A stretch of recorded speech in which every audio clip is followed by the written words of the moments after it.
Well, Lubbock is known as the hub city, being the center for healthcare, education, and trade. And we're seeing that start to expand, with Planned Parenthood returning to Lubbock after several years, providing services for West Texas, such as cancer screenings, wellness checks, and next year, abortion.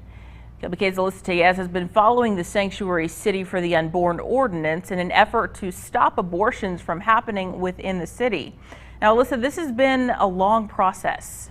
Yeah, Sasha, leaders coming together in August to start discussing the ordinance, but it wasn't placed on the agenda until members of the community collected more than 4,000 certified signatures to bring it before City Council. One city is going to be the one to overturn Roe v. Wade. Why couldn't that be us? You have a social and you have a moral responsibility to the citizens of this city. I just think this is not good. We will not stop abortions. After nearly 5.5 hours of public hearing, Aye. Motion fails. City Council members voted unanimously to reject the sanctuary city for the Unborn Ordinance. But how did we get here?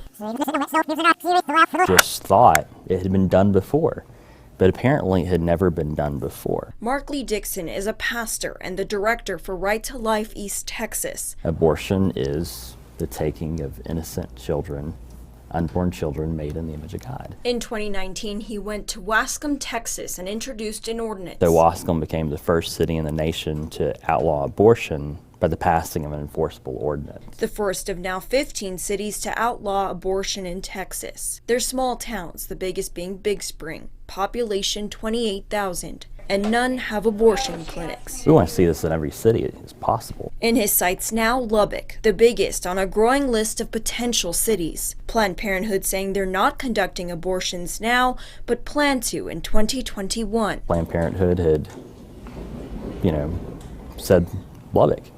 And so it definitely, we had already collected some signatures in Lubbock, and so the process had already started. But that definitely changed the game. I've been very frustrated with parts of the community that have been trying to fight it because of the fact that Lubbock is a hub city and people travel here for healthcare. Madison went public about her abortion in 2016. Brain, heart, lungs, skin, hands.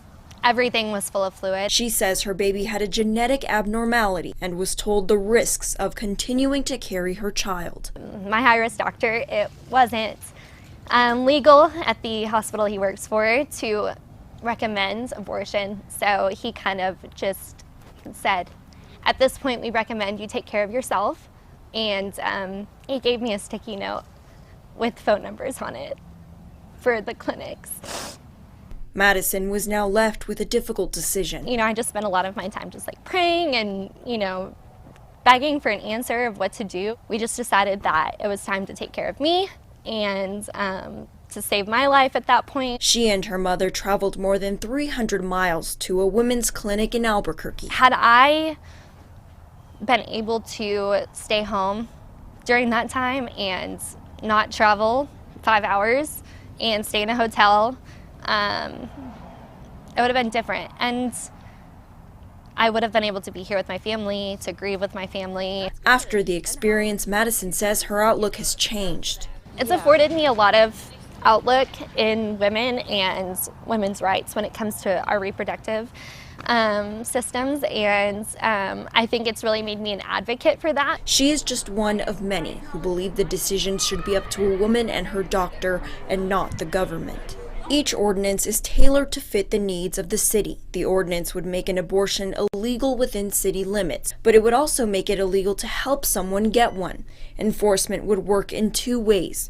Public enforcement wouldn't be possible until certain court changes happen, like the overturning of 2 Supreme Court cases, Roe v. Wade and Planned Parenthood v. Casey. Dixon says this is something that could happen in the near future, but many say the ordinance is problematic. Fundamentally, this thing just doesn't pass constitutional muster. There's nothing wrong with us acknowledging laws that are still on the books that have been rendered unenforceable due to current Supreme Court rulings, but they're still the law of the land. But Texas Tech law professor Richard Rosen says since the Supreme Court already decided on the issue, there's not much more to discuss. To me, that's like saying that but for Brown versus Board of Education, a provision in a constitution that says we can have racially segregated schools is legal. Dixon says the driver of the ordinance can be found in private enforcement, which states someone like a family member could sue someone who aided or encouraged an abortion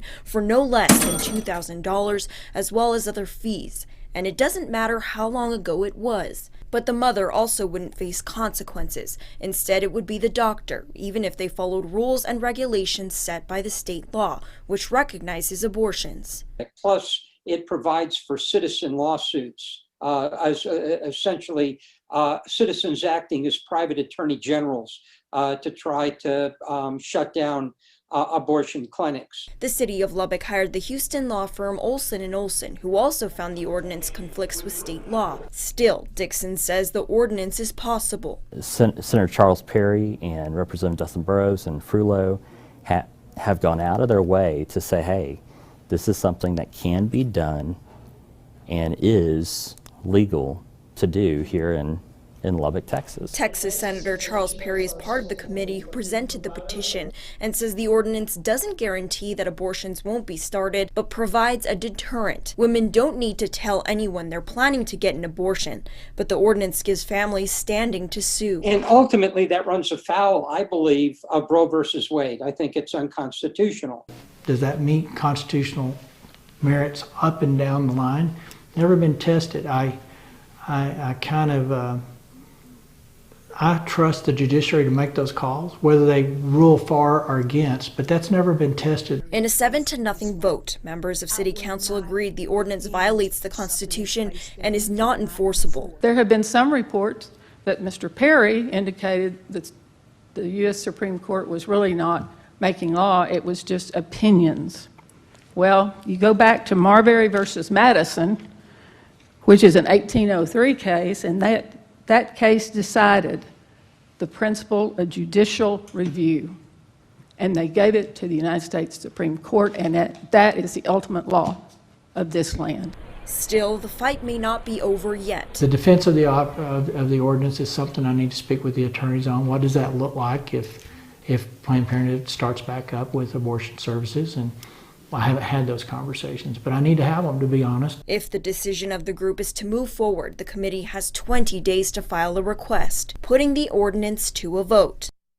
The city secretary says organizers of the petition have until December 7th to submit a sworn statement requesting an election. The election would take place May 1st. If voters vote in favor of the ordinance, the city would still not be able to enforce it because it is unconstitutional, possibly opening up the city to legal challenges. In a statement, Planned Parenthood states in part, a quote, controversial political campaign to ban abortion locally undermines access to health care and only further stigmatizes Texans who seek abortion. Sasha.